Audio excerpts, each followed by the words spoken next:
Friends, welcome to my channel మైరా జీవితం మళ్ళీ కొత్తగా పార్ట్ 17. సారీ ఫ్రెండ్స్, నెట్ పనిచేయక అప్డేట్స్ లేట్ అవుతున్నాయి, అర్థం చేసుకోండి. ఓకేరా, నా బుర్ర నీ అంత షార్ప్ కాదు, అప్పుడప్పుడు నాకు ఇలా క్లాస్ పీకుతుండు, పనిచేస్తుంది అన్నాడు చరణ్. వరుణ్ సంతోషంగా చరణ్ని కౌగలించుకున్నాడు. ఇంకెందుకు లేట్, నందకుమార్ గారికి కాల్ చేసి మన ఇష్టాన్ని చెప్పేస్తే అతను హ్యాపీగా ఫీల్ అవుతాడు అనుకుంటాను అన్నాడు చరణ్. ఆహా, ఇందాక ఏమన్నావు, వాడు వీడు ఎవడో అన్నట్టున్నావు అని తమ్ముణ్ణి ఆట పట్టించాడు వరుణ్. నన్ను వేసుకున్నది చాలు గాని ముందు కాల్ చేయరా అన్నాడు చరణ్. ఇద్దరూ కలిసి నందుకి వీడియో కాల్ చేశారు. వరుణ్ నుంచి వీడియో కాల్ చూస్తూనే ఏం చెప్తాడో అని అనుకుంటూ టెన్షన్గా కాల్ లిఫ్ట్ చేశాడు నందు. వరుణ్ణి చరణ్ని ఇద్దరిని చూస్తూ హ్యాపీగా ఫీల్ అయ్యాడు. ఇద్దరి మొహాలు ఆనందంతో వెలిగిపోతున్నాయి. వరుణ్ అచ్చంగా సంధ్యలాగే అనిపించాడు. చరణ్ నవ్వుతుంటే సంధ్య నవ్వుతున్నట్టే అనిపించింది. ఇద్దరూ నందకుమార్ అంటే ఇతనేనా అన్నట్టు చూశారు నందుని. ఇద్దరి సంశయాన్ని అర్థం చేసుకున్నట్టు హాయ్ చరణ్, వరుణ్ అని పలకరించి నేనే నందకుమార్ని అన్నాడు నవ్వుతూ. నందు నవ్వు చూసి మనస్ఫూర్తిగా నవ్వుతుంటున్నట్టు అనిపించింది ఇద్దరికి. హాయ్ అంకుల్ అని పలకరించారు ఇద్దరూ ఒకేసారి. మీరిద్దరూ కలిసి కాల్ చేయటం నాకు చాలా నచ్చింది. ఇప్పుడు మీరే చెప్పండి ఏం చెప్పాలనుకుంటున్నారో అన్నాడు నందు. వాళ్ళిద్దరి మొహాలు చూస్తూ వాళ్ళ ఆన్సర్ ఏటో అర్థమైపోతున్నా ఏదైనా వాళ్ళ నోటి నుంచి వింటే బాగుంటుంది కదా అని నందు ఫీలింగ్. అదే మీరు మొన్న చెప్పిన విషయం నేను తమ్ముడు ఇద్దరం మాట్లాడుకున్నాం అంకుల్, మాకు ఇద్దరికీ ఇష్టమే అన్నాడు వరుణ్. చరణ్ కూడా మాకు ఇష్టమే అంకుల్ అన్నాడు పక్క నుంచి.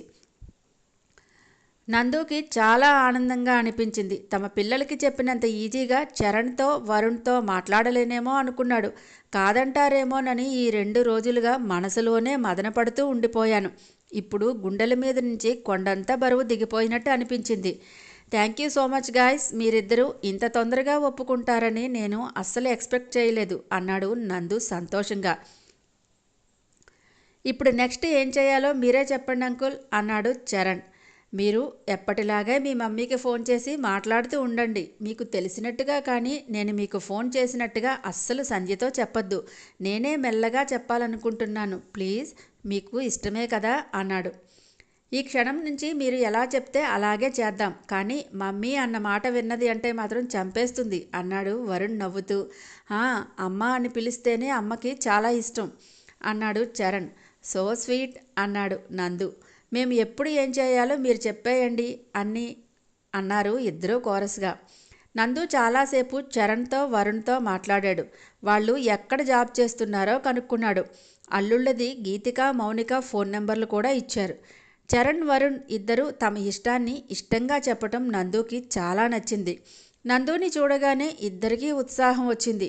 అంతవరకు మనసులో ఏమూలో ఉన్న అనుమానాలన్నీ నందుని చూస్తూనే కొట్టుకుపోయాయి.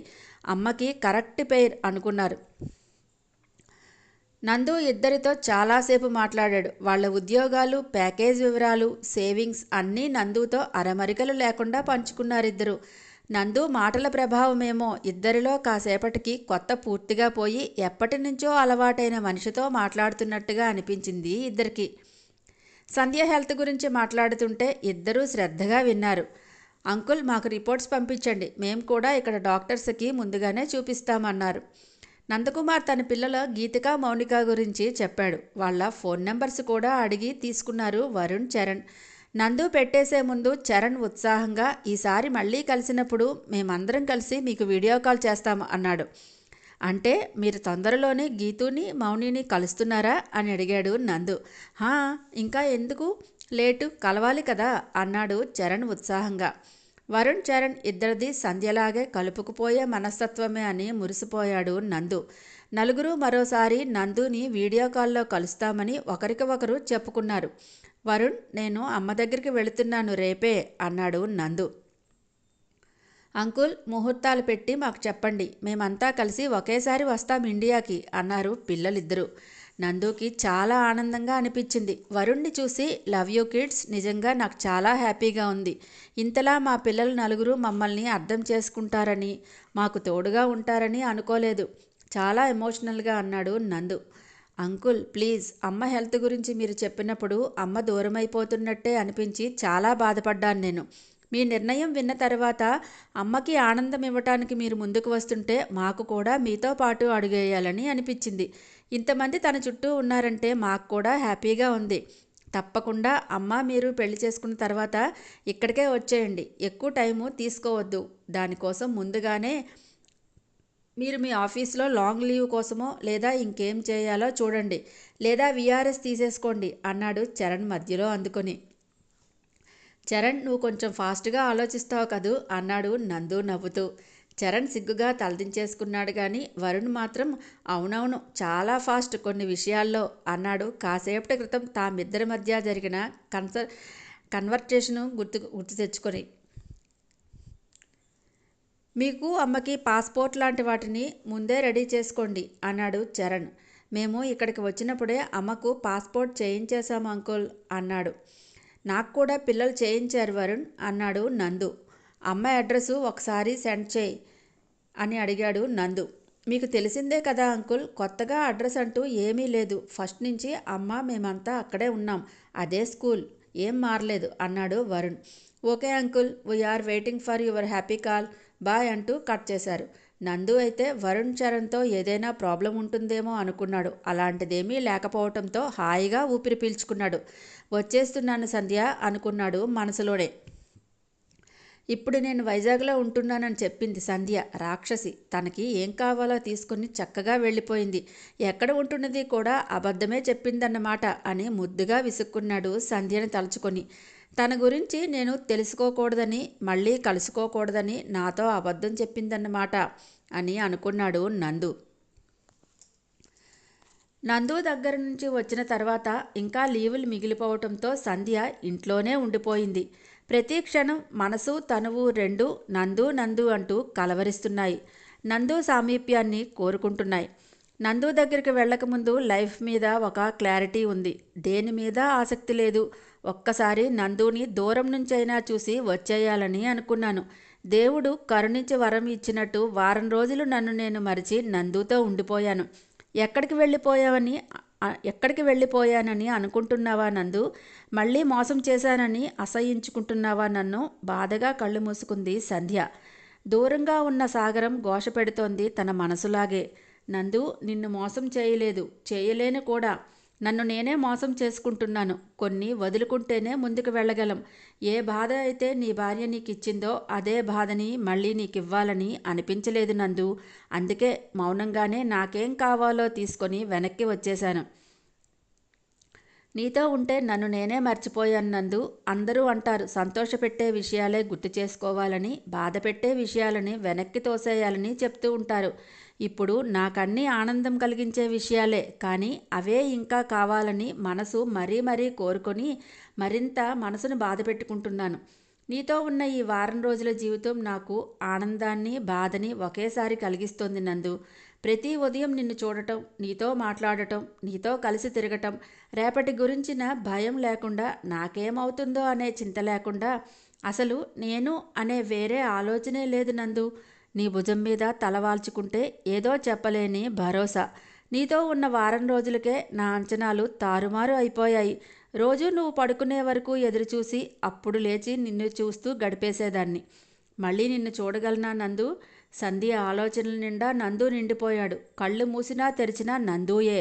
నందు దగ్గర నుంచి రేపు వచ్చేస్తాననగా ముందు రోజు రాత్రి ఒకసారి అలా కళ్ళ ముందు కదిలింది సంధ్యకు. పగలంతా తిరిగి తిరిగి అలసిపోయిన నందు, లాంగ్ డ్రైవ్కి వెళ్దామా అంది సంధ్య. సంధ్య అడగటమే ఆలస్యం. ఇద్దరూ డ్రైవ్కి వెళ్ళి నందు మాట్లాడుతూ ఉంటే సంధ్య అలాగే భుజాన్ని ఆసరా చేసుకుని కళ్ళు మూసుకుంది. సంధ్య నిద్రపోయింది అనుకున్న నందు, సంధ్య, ఇది కలలాంటి నిజమా, నిజంలాంటి కళ అన్నట్టుంది నాకు. మళ్ళీ నన్ను చీకట్లోకి తోసేయక సంధ్య. నాకైతే ఈ క్షణాలు ఇలాగే ఉండిపోతే బావుండునని ఉంది. తనలో అనుకుంటున్నాను అనుకుని సంధ్య చుట్టూ చేతులు వేసి అలాగే సీటు వెనక్కి వాలి సంధ్య తల మీద గడ్డమాంచి మైమరుపుగా మాట్లాడుతూనే ఉన్నాడు నందు. చాలాసేపటి తర్వాత ఇంటికి చేరుకుని సంధ్యను లేపాలనిపించక అలాగే రెండు చేతులతో సంధ్యని పదిలంగా తీసుకువచ్చి మంచం మీద దించి నుదుటున ముద్దు పెట్టుకున్నాడు. Love you my dream girl అన్నాడు నందు. ఆ రాత్రి నందు పడుకుంటూ పోయినా సంధ్యకు మాత్రం నిద్ర పట్టలేదు. కాసేపటికి నందు నిద్రలోనే సంధ్య నన్ను వదిలి వెళ్ళిపోకు అంటూ లేచి కూర్చోవడంతో టక్కున కళ్ళు మూసేసుకుంది సంధ్య. నందు ఆలోచనలతో సంధ్యకు పిచ్చెక్కేలా ఉంది. నందు కొన్నేళ్ల క్రితం తనని ఎలా అయితే వదిలి వెళ్ళిపోయేటప్పుడు ఎంత ప్రేమగా ఉన్నాడో ఇప్పుడు కూడా అంతే ప్రేమగా, ఇంకా చెప్పాలంటే రెట్టింపు ప్రేమతో దగ్గరికి తీశాడు తనని.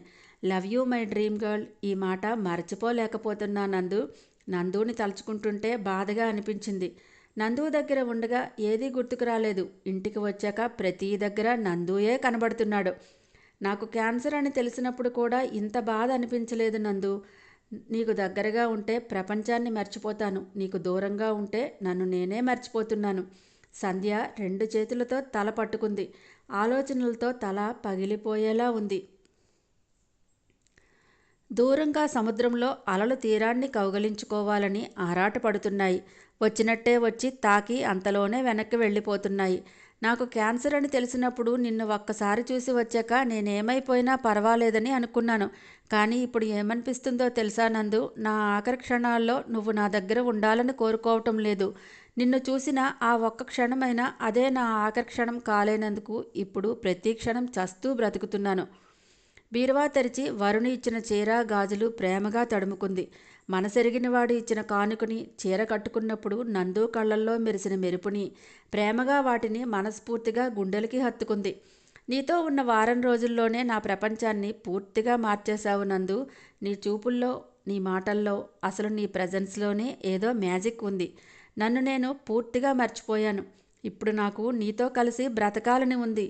నీతో కలిసి ఉంటే బాగుండుననే కోరిక క్షణక్షణానికి ఎక్కువైపోతుంది.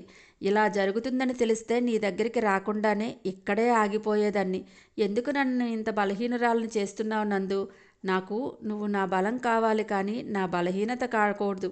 నందు ఊపిరి ఏ రాత్రిప్పుడో తన మెడకు తగులుతున్నట్టే అనిపిస్తోంది ప్రతి క్షణం. నందు తను కలిసి తీయించుకున్న సెల్ఫీ ఎంత అందంగా ఉందో.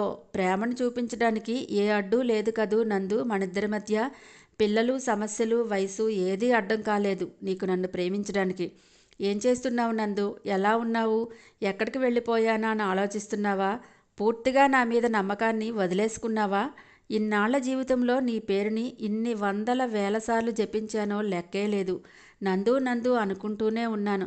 ఏ దేవుడైనా క్షమించి నాకు ఆయుష్ను పోయకూడదు. నిన్ను చూసిన కళ్ళతో చివరిగా ఇంకేదీ చూడలేకపోతున్నా. సంధ్యకు నందుని తలుచుకుంటే బాధగా అనిపించింది. నందు దగ్గర ఉండగా ఏదీ గుర్తుకు రాలేదు. ఇంటికి వచ్చాక ప్రతి దగ్గర నందుయే కనబడుతున్నాడు. నందు చేతులు చాపి దగ్గరికి రారమ్మని పిలుస్తున్నట్టే ఉంది. ఎందుకింత బాధ? ఒక్కసారి వీటన్నిటినీ తెంచుకొని నందు దగ్గరికి వెళ్ళిపోతే? వెళ్ళి ఏం చెప్తావు సంధ్య అని అంతరాత్మ ప్రశ్నించింది. అవును, ఏం చెప్తాను అని తనను తానే ప్రశ్నించుకుంది సంధ్య. ప్లీజ్ వెళ్ళిపో, ఇప్పటికే బాధలో ఉన్నాను, నన్ను వెక్కిరించినట్టు మాట్లాడకు అని ఇంకా ప్రశ్నించబోతున్న అంతరాత్మని దూరంగా తోసేసింది. దేవుడా, మనిషికి మనసు ఎందుకు ఇచ్చావు తండ్రి? ఇచ్చినా ప్రేమించే మనిషిని ఎందుకు దూరం చేశావు? సంధ్య 2 చేతులతో తల పట్టుకుంది. ఆలోచనలతో తల పగిలిపోయేలా ఉంది. ఏ నిద్రమాత్రలైనా వేసుకొని ఇప్పుడే తనువు చాలించేస్తే బావుండును అన్నట్టుంది. ఎక్కడెక్కడ ఆలోచనలో తిరిగి తిరిగి నందు దగ్గరికి వచ్చి ఆగిపోతున్నాయి. అసలు నందుకి మించిన ఆలోచన రావడం లేదు. సముద్రంలోని అలలు తీరాన్ని కౌగలించుకోవాలని ఆరాటపడుతున్నాయి. వచ్చినట్టే వచ్చి తాకి అంతలోనే వెనక్కి వెళ్ళిపోతున్నాయి. తన పరిస్థితి కూడా అదే. సాయం సంధ్యలో చిరుచీకట్లు అలముకుంటున్న వేళ దగ్గరగా వేసి ఉన్న తలుపుల్ని తోశాడు నందు. హాయ్ ఫ్రెండ్స్, నా అప్డేట్ కనుక మీకు నచ్చినట్టయితే ఫాలో చేయడం, లైక్ చేయడం, షేర్ చేయడం మర్చిపోకండి.